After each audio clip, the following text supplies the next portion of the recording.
Assalamualaikum warahmatullahi wabarakatuh. Perkenalkan, nama saya Puja Bangsa. Saya adalah peserta Laser CPNS tahun anggaran 2025 dari pemerintah daerah Kabupaten Sumedang. Di sini saya akan membagikan rangkuman sebuah materi terkait materi harmonis dan loyal. Harmonis dapat dikatakan saling peduli dan menghargai perbedaan antar individu, yang diwujudkan melalui sikap menghargai setiap orang, apapun latar belakangnya, suka menolong orang lain, dan membangun lingkungan kerja yang kondusif. Kemudian disharmonisasi, yaitu kondisi yang tidak selarasnya hubungan antara individu, kelompok, lembaga dalam suatu masyarakat, yang ditandai dengan ketegangan, konflik, ataupun ketidakcocokan.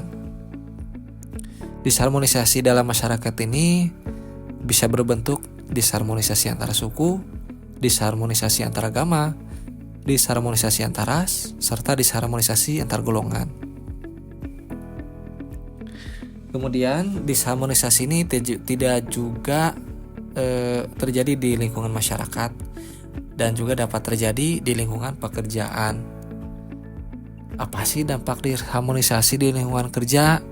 Yang pertama, berdampak kepada suasana bekerja dan lingkungan kerja yang menjadi tidak nyaman, yang akhirnya mengganggu kepada pekerjaan yang menjadi terbengkalai, yang mengakibatkan kerja pegawai yang buruk ataupun jelek, yang pada akhirnya layanan kepada masyarakat menjadi tidaklah optimal.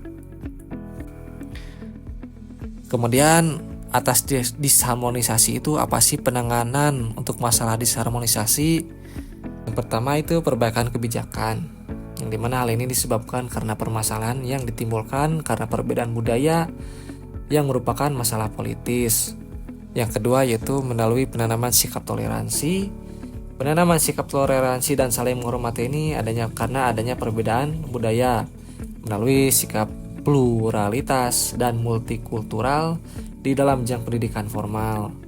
Yang dimana sejak dini warga negara termasuk ASN menanamkan nilai-nilai kebersamaan, yaitu saling menghormati, toleransi, dan solidaritas sosial, sehingga mampu menghargai perbedaan secara tulus, komunikatif, dan terbuka tanpa adanya rasa saling curiga. Selanjutnya, apa sih peran ASN dalam menciptakan budaya harmoni? Yang pertama yaitu dapat bersikap netral dan adil, di mana ASN ini harus bersikap netral dan adil dalam artian tidak memihak kepada salah satu kelompok ataupun golongan yang ada. Adil berarti dalam melaksanakan tugasnya tidak boleh berlaku diskriminatif dan harus objektif, jujur, serta transparan. Yang kedua yaitu tidak mendiskriminasi suatu kelompok, yang dimana ASN ini harus bisa mengayomi kepentingan kelompok-kelompok minoritas dengan tidak membuat kebijakan, peraturan yang mendiskriminasi keberadaan kelompok tersebut. Yang ketiga, toleran atas perbedaan. ASN ini harus memiliki sikap toleran atas perbedaan untuk menunjang sikap netral dan adil karena tidak berpihak dalam memberikan layanan.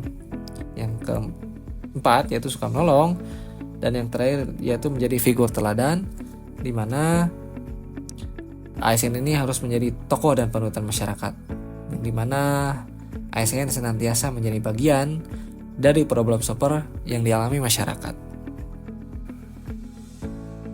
Selanjutnya mengenai loyal, bisa dikatakan bagi seorang pegawai negeri sipil ataupun ASL, kata loyal adalah dapat dimaknai sebagai kesetiaan, paling tidak terhadap cita-cita organisasinya ataupun lebih-lebih kepada Negara Kesatuan Republik Indonesia ataupun NKRI.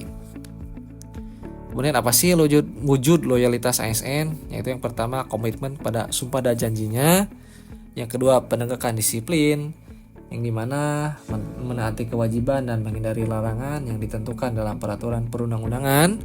Selanjutnya pelaksanaan fungsi ASN, yang dimana ASN ini berfungsi sebagai pelaksana kebijakan publik, pelayan publik, serta perekat dan pemersatu bangsa.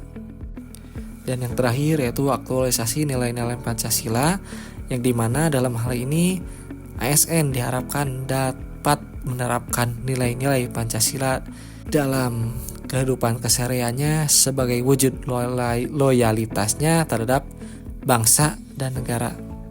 Mungkin cukup sekian yang dapat saya sampaikan. Terima kasih. Assalamualaikum warahmatullahi wabarakatuh.